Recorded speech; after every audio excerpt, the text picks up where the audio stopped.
Pulitzer Prize-winning historian Doris Kearns Goodwin, author of Leadership in Turbulent Times, spoke to NewsPulse News about FDR's defining moment of presidential leadership, the bank holiday he declared almost immediately upon taking office in 1933, in the hope that doing so would stem the run on the banks and help stabilize the financial system.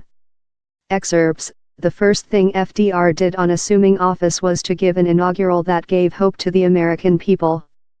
Then he announced, almost the very next day, that all the banks in the country were going to be closed for a week while he got legislation through the Congress to shore up the weaker banks, got federal money flown to those banks. Then once the banks were stabilized, Roosevelt realized the patient is not critical anymore. Now we have to figure out why did the patient get so sick.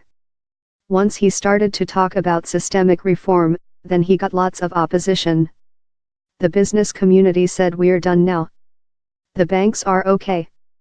We're stabilizing, so let's just go on like we were before. But he knew that wasn't going to work.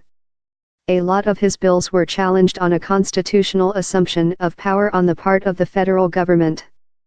But he was able to get people jobs, he was able to regulate the stock market, he changed the way we thought about the government and the people.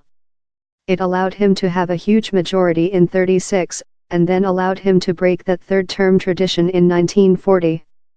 If you are a leader, you have to connect with the people who you are leading. He used to say sometimes that there are people who walk the carpet at night wondering, have I done right? Have I done wrong?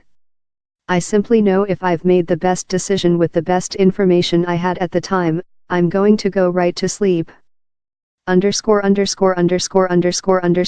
thumbnail photo, President Franklin D. Roosevelt declares a national bank holiday in 1933.